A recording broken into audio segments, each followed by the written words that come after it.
Bien, muy buenas tardes, gusto en saludarlos. Nuevamente iniciamos otra semana más de actividades, otra semana más de reunión aquí para poder divertirnos mucho y aprender algo ¿m? De este curso de Procesal Penal 1.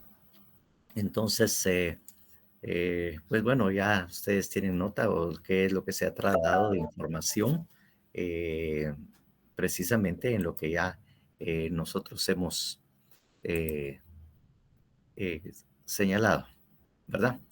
Entonces, que a nosotros, eh, ¿me escuchan bien ahí? Sí, Poco, licenciado. sí, Bueno, ahorita sí ya. ya.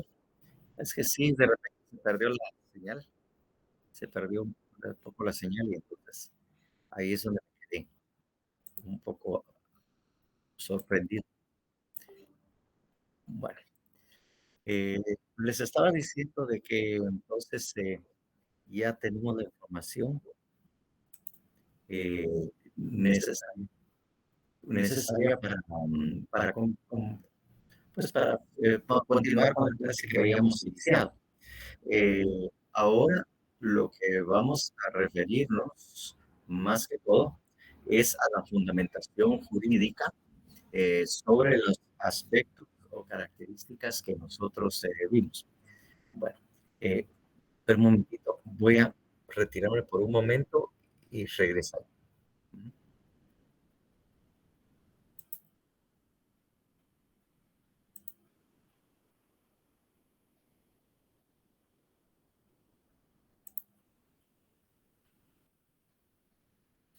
Bueno, ahora sí.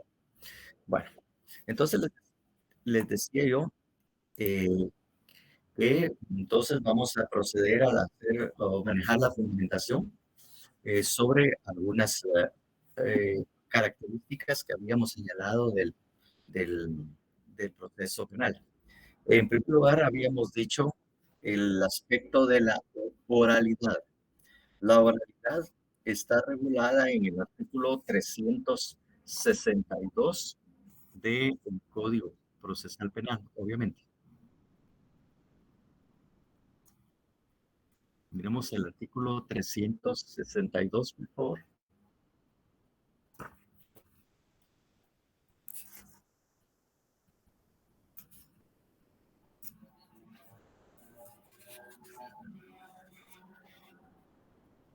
Ujú. Es que no sé. Bueno, entonces, ahí tenemos el 362. Eh, Andrés, Muy bien, licenciado. Oralidad. El debate será, el debate será oral. En esa forma se producirán las declaraciones del acusado, de los órganos de prueba y las intervenciones de todas las personas que participen en él. Las resoluciones del tribunal se dictarán verbalmente, quedando notificados todos por su emisión, pero constarán en el acta del debate. Asimismo, también podrá proceder de acuerdo al párrafo tercero del artículo 142 de este código en lo que fuera aplicable. Quien no pudiera hablar o no pudiera hacer en el idioma oficial formularán sus preguntas o contestaciones por escrito o por medio de intérpretes, leyéndose o relatándose las preguntas o las contestaciones de la audiencia. El acusado sordo y que no pudiera entender el idioma oficial deberá ser auxiliado por un intérprete para que le transmita el contenido de los actos del debate. Asimismo, también podrá procederse de acuerdo al párrafo tercero del artículo 142 a lo que fuera aplicable. bueno, ahí tenemos la oralidad. Que no obstante que aquí estamos viendo un artículo que se refiere a las características o exigencias, ¿verdad? Del debate, esto es aplicable obviamente a todas las audiencias eh, que, que se desarrollen dentro del procedimiento penal. ¿M? Entonces ahí los tenemos todos para que esto más o menos sea entendido. ¿M? También hablamos de la publicidad, ¿verdad? que es público y es social. Entonces tenemos dos artículos que se refieren al respecto y miremos el artículo 12 del Código Procesal Penal.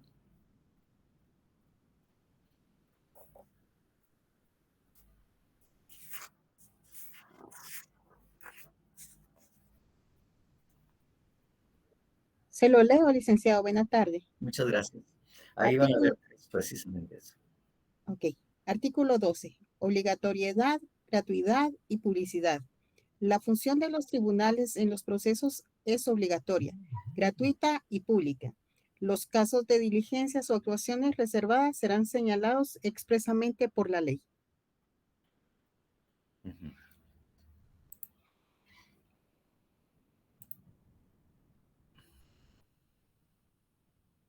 Bueno, ahí lo tenemos muy claramente.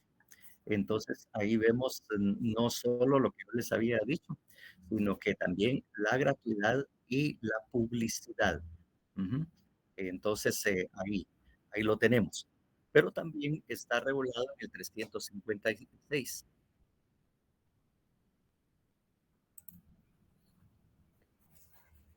Miremos el 356, por favor. Señor licenciado, dice 356, publicidad. El debate será público, pero el tribunal podrá resolver, aún de oficio, que se efectúe total o parcialmente a puertas cerradas cuando 1. Afecte directamente el pudor, la vida o la integridad física de alguna de las partes o de persona citada para participar en él. 2. Afecte gravemente el orden público o la seguridad del Estado. 3. Peligre un secreto oficial, particular, comercial o industrial cuya revelación indebida sea punible. 4. Esté previsto específicamente. 5. Se examine a un menor si el tribunal considera inconveniente la publicidad porque le expone a un peligro. La resolución será fundada y se hará constar en el acta del debate. El tribunal podrá imponer a los que intervienen en el acto el deber de guardar reservas sobre los hechos que presenciaren o conocieren, decisión que constará en el acto del debate. Desaparecida la causa de la clausura, se hará ingresar nuevamente al público. Bueno, ahí tenemos entonces lo relativo. Entonces, ahorita vimos precisamente cómo está regulado en el artículo que se leyó. Entonces, miremos también el 356. ¿Cuál fue el que leímos? El 19. 356. ¿Cuál? 356, licenciado. 356. Entonces, aquí tenemos realmente la publicidad a que se refería, que todo podrá participar todas las personas, ¿no? Gabriela Solás. Licenciada, buena tarde. Perdone que lo interrumpa. Fíjese que se escucha doble porque tiene dos dispositivos con el micrófono encendido. Sí, eso es lo que estoy va de batallar y por eso es que me distraigo por ratos. Bueno, espérenme un momentito otra vez nuevamente. Gracias, Gabriel. Permítame, doctor, lo que voy a hacer es que le voy a eliminar un dispositivo para ver qué es lo que sucede. Voy a eliminar el segundo. Yo creo que sí. Ajá, y solamente vamos a dejar conectado el que tiene ahorita.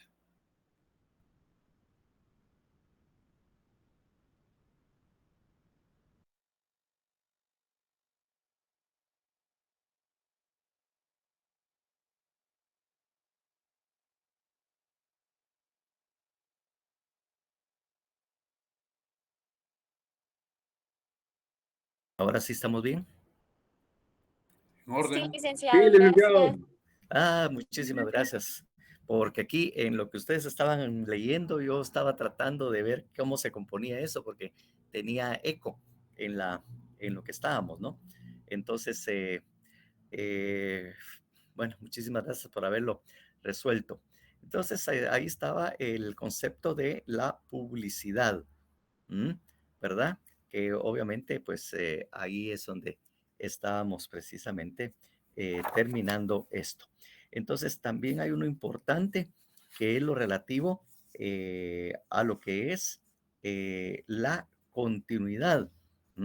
La continuidad que de alguna manera también ya lo habíamos leído y que eso también está regulado en el 360 del Código Procesal Penal, pero también lo tenemos,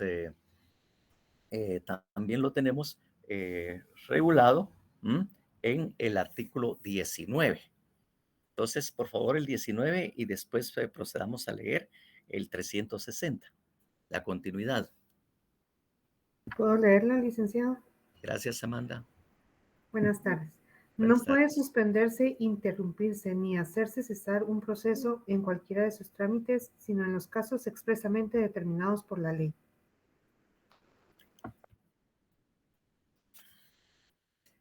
¿Y el 360? Artículo 360. Continuidad y suspensión. El debate continuará durante todas las audiencias consecutivas que fueren necesarias hasta su conclusión. Se podrá suspender por un plazo máximo de 10 días solo en los casos siguientes. 1. Para resolver una cuestión incidental o practicar algún acto que fuera de la sala de audiencias, incluso cuando una revelación inesperada haga indispensable una introducción suplementaria, siempre que no sea posible cumplir los actos en el intervalo entre dos sesiones. 2. Cuando no comparezcan testigos, peritos o intérpretes o fuere imposible e inconveniente continuar el debate hasta que les haga comparecer por la fuerza pública. 3. Cuando algún juez, el acusado, su defensor o el representante del Ministerio Público se enfermare a tal extremo que no pudiere continuar interviniendo en el debate, a menos que los dos últimos puedan ser reemplazados inmediatamente. 4. Cuando el Ministerio Público lo requiera para ampliar la acusación o el acusado o su defensor lo soliciten después de ampliada la acusación, siempre que por las características del caso no se pueda continuar inmediatamente. Excepcionalmente, el tribunal podrá disponer la suspensión del debate por resolución fundada, cuando alguna catástrofe o algún hecho extraordinario similar torne imposible su continuación. El tribunal decidirá la suspensión y anunciará el día y hora en que continuará la audiencia. Ello valdrá como citación para los que deban intervenir. Antes de comenzar la nueva audiencia, el presidente del tribunal resumirá brevemente los actos cumplidos con anterioridad. El presidente ordenará los aplazamientos diarios, indicando la hora en que se continuará el debate. El presidente cuidará que el debate no se prolongue más allá de la jornada de trabajo. Ordenará los aplazamientos diarios, indicando el día y la hora en el cual continuará el mismo, salvo excepciones objetivamente calificadas por el tribunal. Bueno, entonces ahí tenemos prácticamente la fundamentación de todas estas características que de alguna manera he señalado acerca del proceso penal. Características muy particulares e importantes que de alguna manera también son exigibles precisamente por parte de nosotros como de participantes en el proceso penal. Las características estas y que tienen fundamentación son exigibles para su observancia. Extremos, sobre todo, a mí no se me olvida en una oportunidad en el cual se dio la suspensión precisamente del juicio o debate. Ya estábamos en o sea, nos suspendieron la audiencia y nos señalaron más o menos a 8 o 9 días plazo la continuación de la audiencia de debate.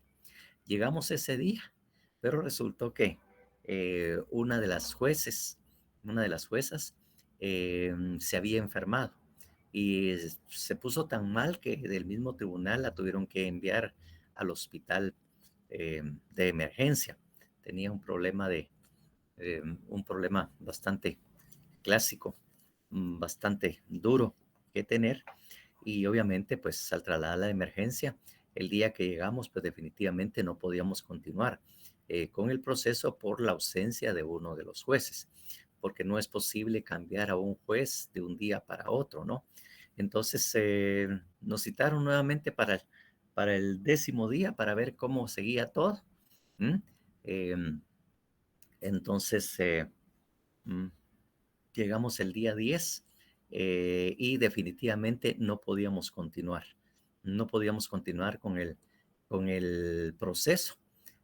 Por lo tanto, ¿verdad? Cuando ya se dio el 11º día, entonces tuvimos que repetir todo el proceso. Lo peor es que ya casi estábamos en el final.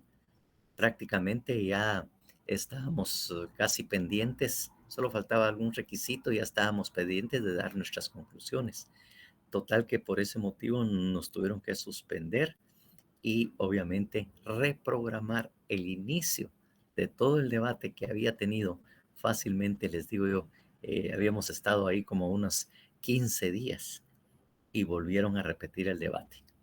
Para que miren ustedes qué estricto y qué exigente es esto, ¿verdad? Y todo por la emergencia de uno de las jueces que le digo que tuvo un problema bastante duro y que la tuvieron que llevar de emergencia al hospital. Y es que no se puede dar el cambio porque si no hay continuidad, el juez nuevo no va a saber absolutamente de lo que se desarrolló durante el proceso del juicio y obviamente no va a saber nada. No puede tener un criterio si él no estuvo presente en todas las diligencias, ¿verdad? Esa es una de las características de la oralidad, pero también uno de los problemas. Rosa Alcira. Licenciado, disculpe mi pregunta, la ignorancia. Cuando hay audiencias, está el juez, pero no hay un juez suplente como que esté al tanto de cómo va el debate público para poderle dar continuidad, o es No, únicamente el juez asignado. es el juez asignado. O sea, puede haber un abogado o nombrarse a un juez suplente cuando se inicia. Cuando se inicia, pero para poder tener un juez ahí atento a lo que esté sucediendo y todo por una emergencia, no existe esa figura. Por lo tanto, si es así como nos pasó, si ese juez no estaba, no podía continuar el debate y no hay ningún juez suplente que se nombre. Y si se nombra juez suplente, igual tendríamos que empezar como que nada hubiese pasado y volver a repetir todo lo que se hizo. Claro, hay una gran desventaja ahí, que si en algún momento se cometió un error por parte del Ministerio Público de cualquiera, pues ya sabe qué error cometió y se subsane. Eso obviamente va a ser un problema, pues, porque a partir de ese error que se hubiese cometido, nosotros hubiéramos tenido pues nos dio oportunidad para alegar algo, pues, que ya no se va a poder hacer porque el otro ya está prevenido de que no debe de decir eso. Carlos Pérez. Licenciado, muy buenas tardes. Hola. Hola. Tengo una duda. Usted habla de que en algunos casos por fuerza mayor se suspende o se ha suspendido algún juicio.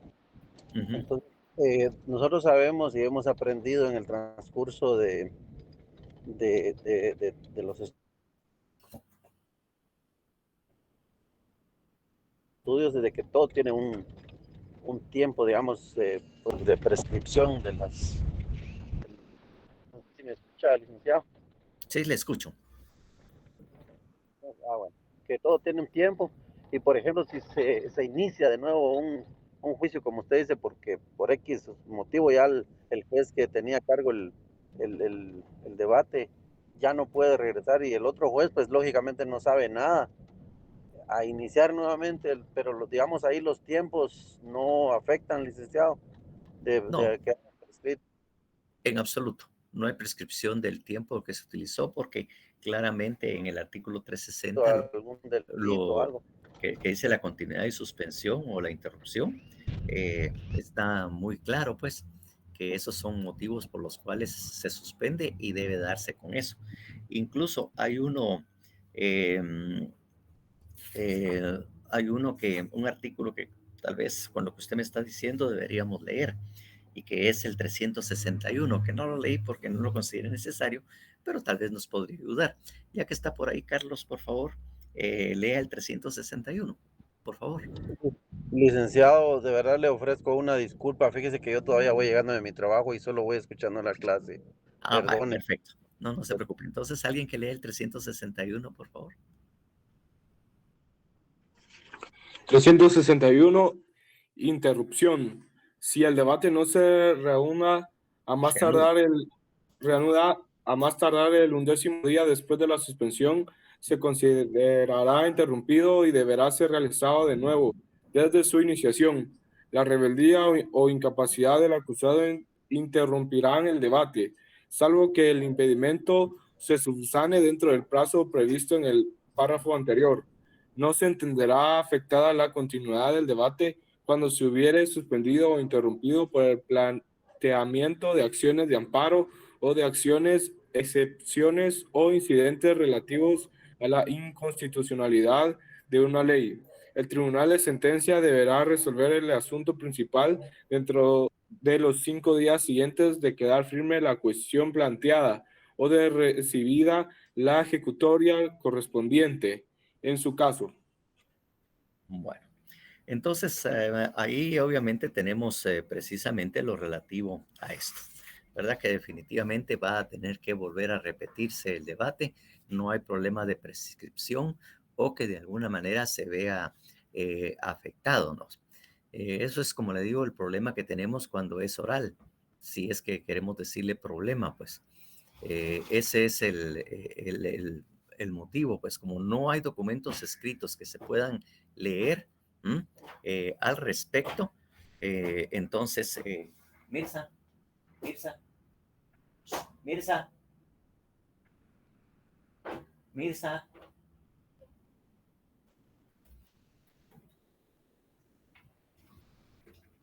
disculpen, pero es que estaban haciendo ahí un poco de ruido, no se fijaron que estaba dando clases.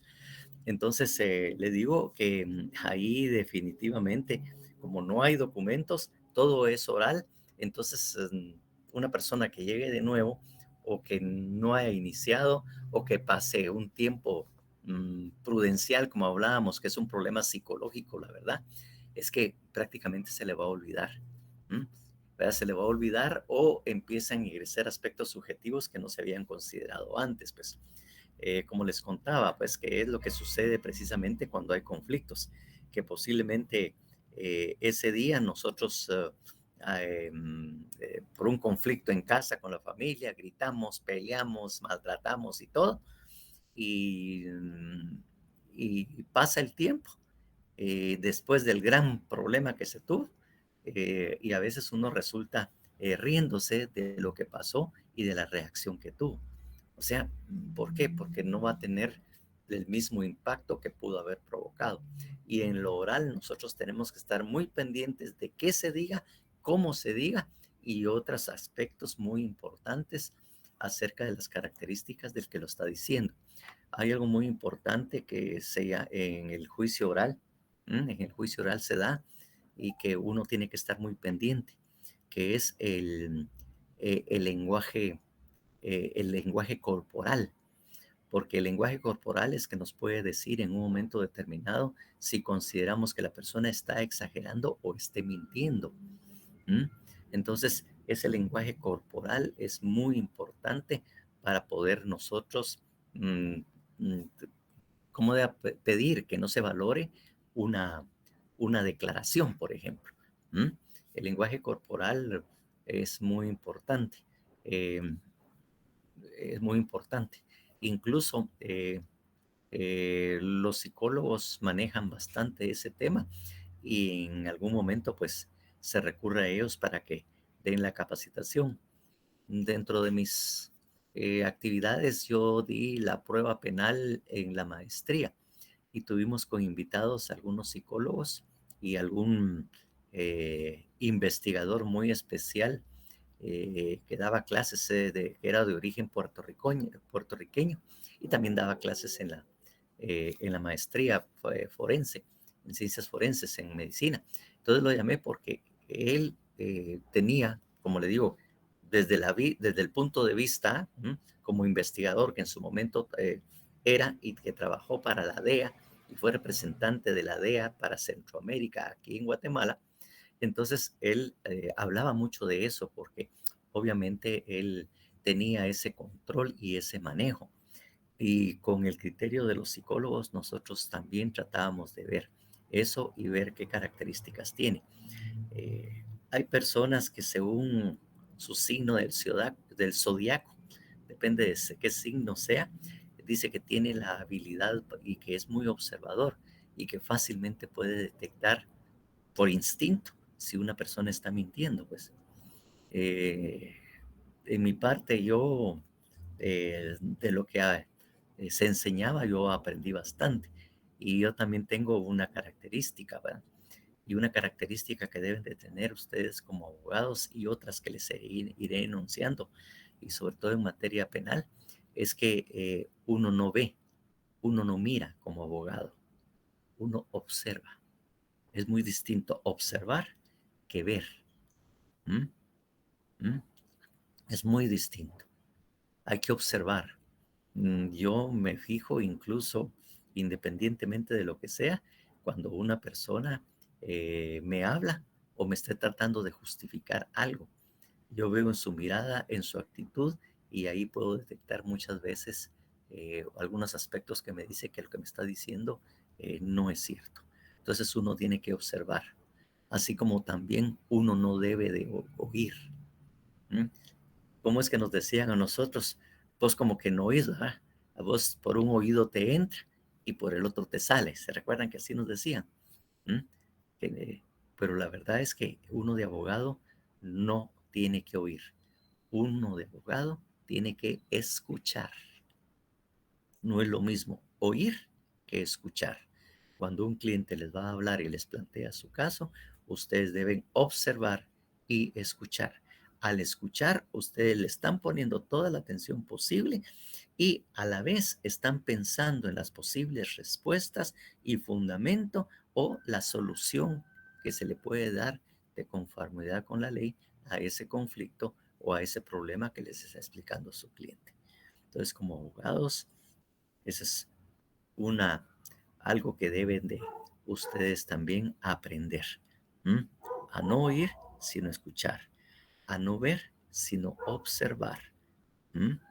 Entonces, son valores que va desarrollando uno como abogado y que resultan bastante importantes. ¿M? Y obviamente más si se va a dedicar a lo penal en cuanto a juicios orales y en las audiencias, que uno tiene que ser muy observador del testigo y en ciertas ocasiones advertir que se está contradiciendo, advertir eh, que está mintiendo. Y muchas veces lo manifiesta con la mirada y en la forma que expone lo que está declarando. ¿Mm? Lo que está declarando. Entonces uno tiene que observar cómo se comporta, a dónde va dirigida su mirada. El que está diciendo la verdad los mira fijamente, pero si cuando de repente empiezan es que miran para el otro lado, sobre todo para la izquierda, como que está tratando de ver qué inventa o qué puede decir, la mirada no está fija, está baja, cierra un poco los ojos, mira a la izquierda o a veces la derecha y es que fíjese que tal cosa. Y obviamente la forma en que declara. Cuando es muy detallista y empieza a contar cada una de las circunstancias, pero demasiado detallada, ahí es una muestra de que está mintiendo. ¿Por qué? Porque lo está haciendo con tanto detalle que definitivamente él está tratando de convencerse a sí mismo y convencer a los demás con tanto detalle que eso efectivamente fue como sucedió, como él lo está contando. No es lo mismo decir en casa, y señores, pongan ojos y oído a esto, que llega tarde y dice, eh, ¿qué pasó? ¿Por qué viniste tan tarde? Ay, es que fíjate que venía por la Quinta Avenida y de repente con tal y tal cosa, cuando de repente fíjate que se me pinchó la llanta, la estenta derecha de atrás, fue la que se me pinchó y tuvimos que ir con fulano y sutano, mis compañeros donde iba y tuvimos que empujar y todo y cuando tratamos de cambiar la llanta no servía y mira, le quitamos esto y le damos toda la cuestión y tuvimos que buscar un bus y todo ahí. Demasiado detalle. Simplemente fíjate que tuve un pinchazo y tuve problema porque la repuesto no servía. Y, y la próxima gasolinera estuvo en tal parte y me costó llevarla para arreglarla y regresar con la llanta inflada. Pero cuando es mucho el detalle que se está contando de qué fue lo que sucedió, entonces ahí no suena nada bien y suena esas características. Las mujeres particularmente, y en algunos casos me voy a referir a ella, tienen una agudeza precisamente para observar este tipo de cosas. Las mujeres abogadas, sí, son bien detallistas y miran lo más pequeño que pueda darse y se están fijando en lo mínimo. Y ahí es donde precisamente tiran el golpe. Así que cuando tengan una abogada como contraparte, son muy minuciosas y detallistas. Entonces se va a ir a lo pequeño. Y bajo esas características es que uno debe aprender a manejarlo mejor cuando hay una abogada mujer de contraparte. Las mujeres son aquellas que incluso como chistes lo cuentan, pues, pero eso es un ejemplo claro en este chiste de cómo son. Llaman por teléfono y le dices, aló, fulanito. Le decís, mamá, mi amor, ¿qué tal estás? Bien, le dije, ¿qué pasó? ¿Que no has venido? Fíjate, le dijo, que yo tuve un problema, tuve un accidente. Me caí de las gradas y me golpeé una pierna. Por suerte, Consuelito me llevó al hospital y aquí estoy en la emergencia. Y del examen que me están haciendo, que corre riesgo incluso que me vayan a apuntar ¿cómo se llama? ¿Cómo se llama? Apuntar, ¿va?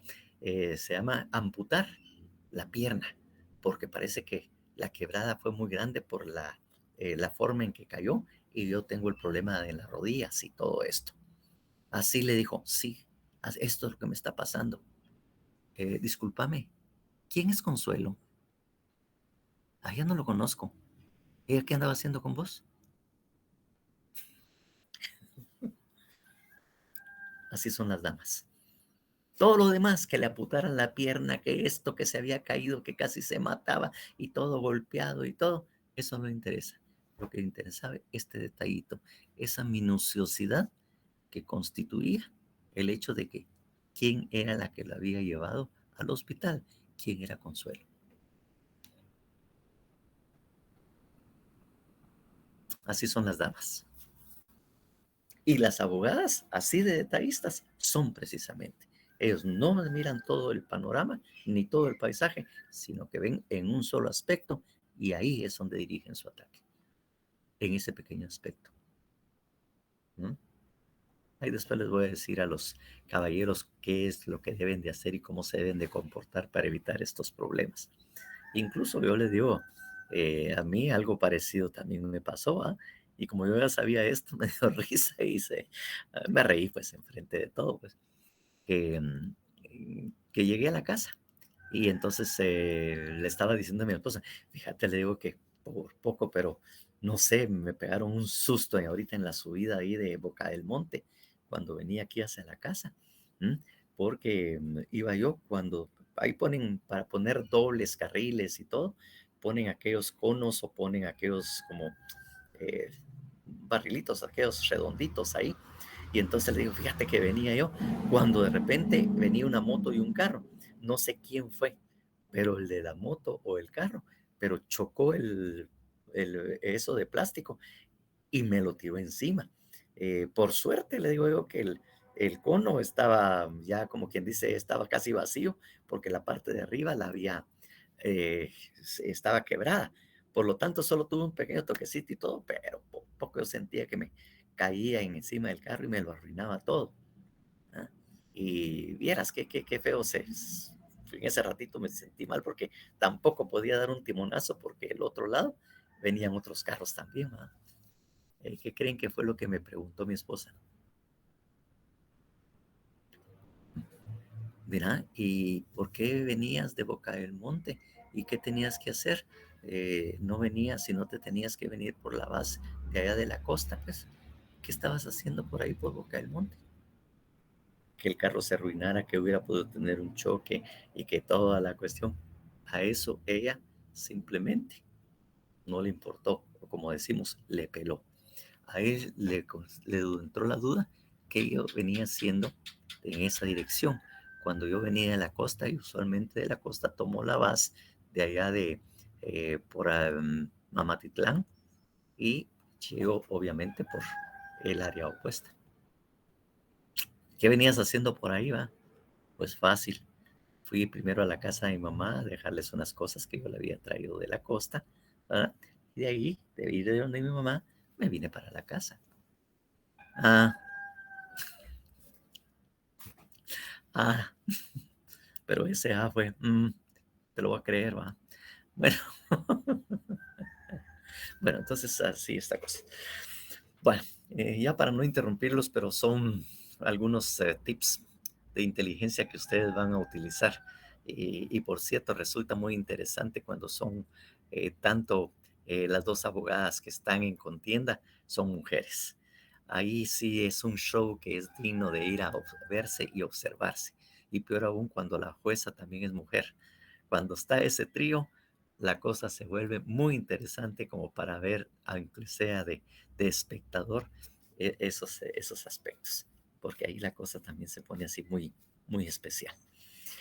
Y si ustedes lo tienen, como le digo, de contraparte, prepárense para lo peor. Bueno, entonces, de acuerdo a lo que estábamos viendo, en este caso, pues ya vimos las características del proceso penal, ¿verdad? De alguna manera, no sé si ustedes tienen ahí a la mano el programa que yo les había dicho que ustedes deberían de bajarlo y tenerlo a la mano. No sé si lo tienen por ahí. Si lo tienen y vemos el punto 1 y 2, no sé si hay alguna duda sobre estos aspectos, porque considero que hemos agotado tanto el numeral 1 y el 2. En cuanto al derecho procesal penal, definiciones, características, naturaleza jurídica, relación con otras disciplinas jurídicas, el objeto, las fuentes, pues de alguna manera las tenemos. Y conceptos básicos de proceso penal, la definición, las características, naturaleza jurídica, objetos y fines. Tanto los objetos y fines es lo que nosotros de alguna manera pudimos leer en el artículo que nos sirvió para poder definir el proceso penal, que es el artículo 5, que es fines del proceso. Ahí también están los objetos y los fines, ¿ves? Porque ahí claramente dice el proceso penal tiene por objeto la averiguación de hechos señalados como interfacto. Y obviamente los fines son los que se dicen a continuación. Por lo tanto, ahí lo tenemos. No sé si hay alguna duda respecto a estos. Las fases, pues las enumeramos. Y lo mismo que dice el programa, les decía yo, que las fases o etapas procesales, pues van a tener una mayor explicación en el punto específico que se va a desarrollar precisamente dentro del programa. Ahí vamos a tener cada uno y obviamente los tenemos que desarrollar, ¿verdad? Desarrollar cada una de ellas. Entonces, ahí las tenemos. Ahí ven ustedes que en la segunda parte hablamos de la fase preparatoria. Ahí tenemos fase intermedia. Obviamente también tenemos juicio de debate. Entonces, aquí solo nos dedicamos a enumerarlas. ¿Alguna duda que tengan al respecto? Para de una vez aclararlas, si no, a la hora del examen no vayan a estar ahí gateando.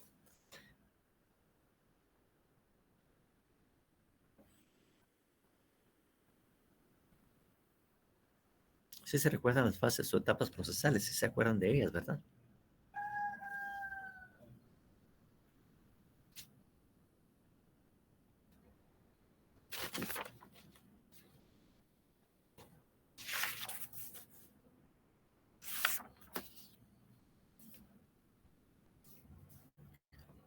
Bueno, no sé. No sé si me quedé Gabriela. La primera es la fase de investigación o preparatoria, de ahí sigue la fase intermedia, de ahí la fase de juicio o debate y la fase de ejecución. Sí, exactamente. Eso es las fases o etapas procesales, ¿verdad? Entonces, efectivamente, esas son. Pero ya le digo, ya específicamente, esto es para que ustedes tengan el concepto claro cuando hablamos del conjunto de fases o etapas procesales que utilizamos para lo que era la definición precisamente del proceso penal.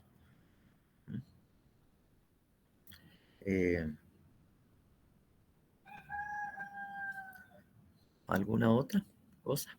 Si no la hay, Alberto, una pregunta. Creo que habíamos hablado de esto la vez pasada. Tenemos un documento sobre los sistemas procesales, ¿verdad? Sí, de hecho tenemos el documento de los sistemas procesales. Ah, bueno. Entonces eso se los vamos a enviar, porque aquí obviamente solo vamos a hablar generalidades. Ahí tienen un documento sobre el cual se va a basar. Que las fases o etapas procesales, no las fases o etapas, sino de los sistemas, pues obviamente. Mixto, inquisitivo, etcétera, Sí, etcétera. exactamente. Exactamente, sí, ahí estamos, sí. Entonces, eso, pues el documento va a ser subido ahí al Facebook para que ustedes tengan ese material.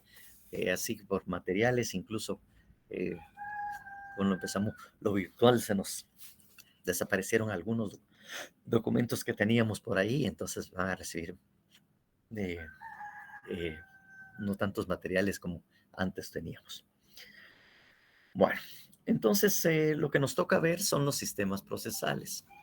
O sea que cuando hablamos del proceso penal, pues nunca nos fijamos que históricamente pues han utilizado o se ha utilizado sistemas procesales distintas. Sistemas procesales que obviamente tuvieron mucha vigencia y mucha importancia a lo largo de la historia. Básicamente nosotros podemos hablar de un sistema acusatorio, para enumerar precisamente los sistemas procesales, un sistema inquisitivo, después nosotros podemos hablar de un sistema mixto y usualmente le ponemos el apellido sistema mixto francés, porque ese sistema mixto de alguna manera fue desarrollado por Francia, y ha sido muy fuerte realmente su uso, sobre todo en Europa. En Europa obviamente tuvo bastante importancia el sistema mixto francés, y como es bastante sencillo aparentemente para su utilización, no se complican tanto la vida, entonces ha sido muy difícil que muchos cambien su sistema procesal. Por ejemplo, decía España, sí hizo algunas reformas, pero no llegó precisamente al nivel de acusatorio como tenemos en ese el proyecto del sistema, el sistema que de alguna manera el Código Procesal para Iberoamérica de alguna manera promueve. Ellos quisieron hacer el cambio, pero no lograron realmente hacer efectivo todo el cambio. Y es que lo que pasa es que cuando hay cambio de leyes o cambio de legislación tenemos un gran problema.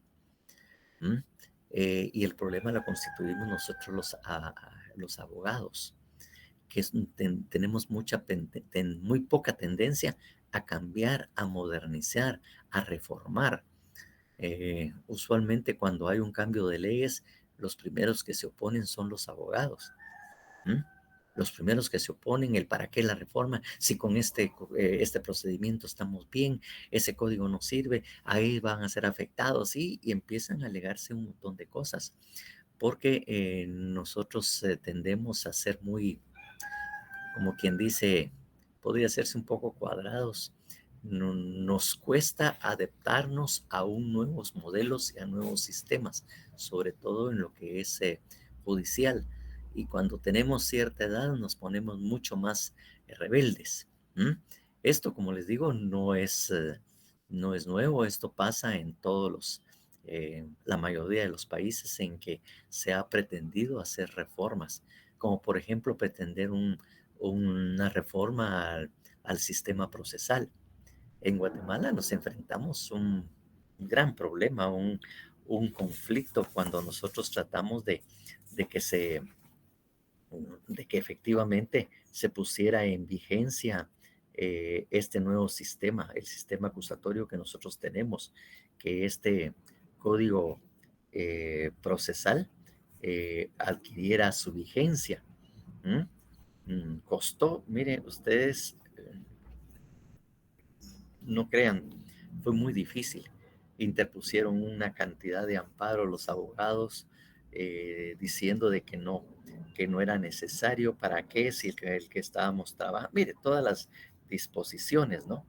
Que fíjense ustedes que si ustedes miran al final,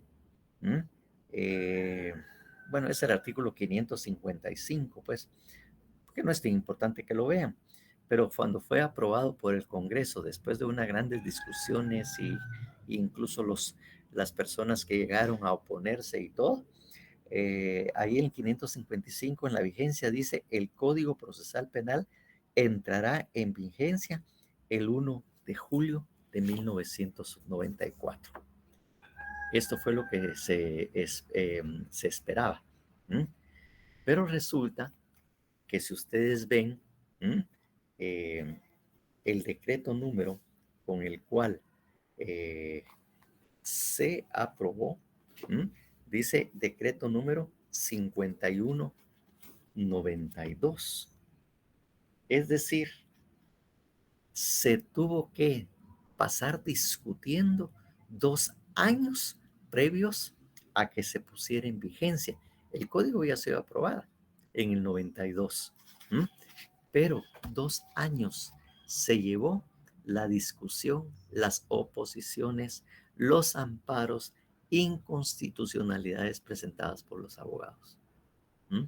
Hasta ese año fue que se pudo aprobar definitivamente y que se pusiera en vigencia en el 94.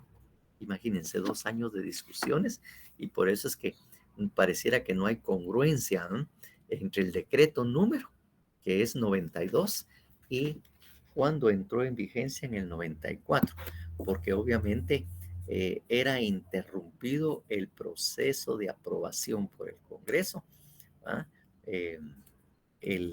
la discusión de ese código, con los amparos e inconstitucionalidades que se presentaban. Entonces, nosotros, como le digo, los abogados que tenemos un mal, porque ese conflicto lo han tenido todos, en todos los países.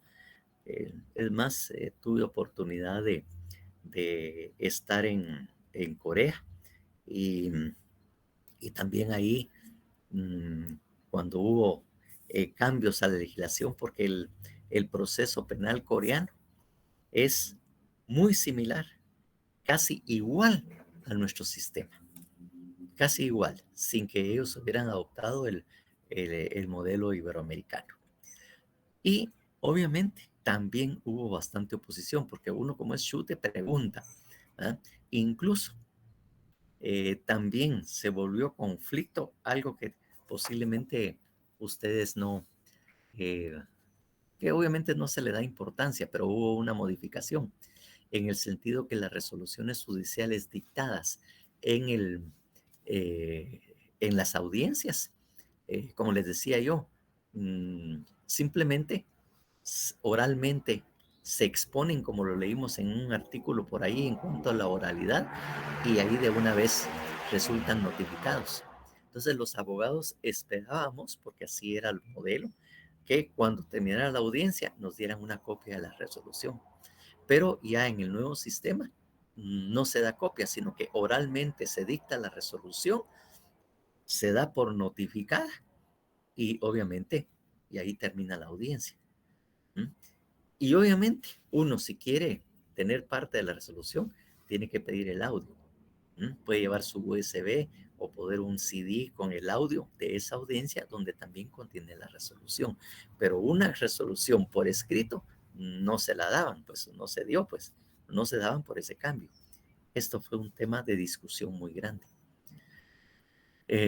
Resulta que cuando yo fui a Corea, porque fui 2 veces, en una segunda vez, ya con las personas que conocí en Corea, me contaban eso, pues, de que habían hecho la modificación de que efectivamente las resoluciones judiciales tampoco se iban a entregar en Corea, sino que obviamente dictadas.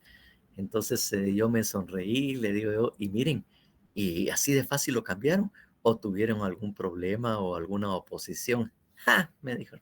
Viera, los abogados todos estaban esperando y se volvió discusión y también se interpusieron recursos en contra de esa decisión de que no se iba a dar copia. Dice, así le digo, sí, fue problema. Sí, es que nosotros tenemos una disposición igual, solo que eso lo discutimos y se aprobó hace como, ya le digo, tal vez un año, le digo, 1 año, 2 años que se puso esto en discusión, le digo, y se hizo. Y ustedes veo que lo hicieron posteriormente, le digo, reciente. Sí, me dijo, tuvimos mucho problema. Entonces ahí pude ver y comprobar que los abogados son demasiado, como quien dice, cuadrados, no estamos muy sujetos o muy propicios a cambiar muy fácilmente lo que ya está normado. No sé si por miedo a tener que estudiar o por miedo a que no sepamos qué hacer en este caso. Les aviso que está empezando a llover aquí y a veces tenemos problemas, como otras veces hemos tenido, de que se nos va la luz o que se nos pierde la señal. Así que les aviso por si hay una emergencia. Incluso ya hasta ahorita empezaron las ambulancias por ahí. Entonces, ya le digo, entonces esto fue precisamente en cuanto a lo histórico de esto, de que los cambios son muy difíciles para darse precisamente en lo que es entre abogados. No somos fáciles. Entonces, ya le digo, esa es una característica no solo de Guatemala, sino que es una característica que todos tienen. Somos, como le digo, acostumbrados a lo que ya tenemos y difícilmente aceptamos el cambio. Entonces, cuando hablamos, y vamos a hablar someramente porque tenemos un documento que efectivamente les va a servir bastante para poder desarrollar estos temas, ¿verdad? Acerca de los sistemas. El primero que tenemos es acusatorio. El sistema acusatorio, así, liso y llano, fue el primer sistema que incluso se utilizó mucho en Grecia y en Roma. El sistema acusatorio. Entonces, miren, se me está dificultando un poco.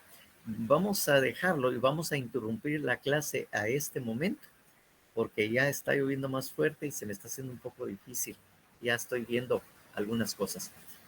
Disculpen, pero vamos a terminar aquí para continuar el día jueves, porque se está poniendo bastante feo el tiempo. Entonces, disculpen, pasen buena tarde y nos estaremos viendo el jueves. Es que casi no me oigo tampoco por la... Feliz tarde, licenciado. Gracias, licenciado. Feliz tarde. Feliz tarde.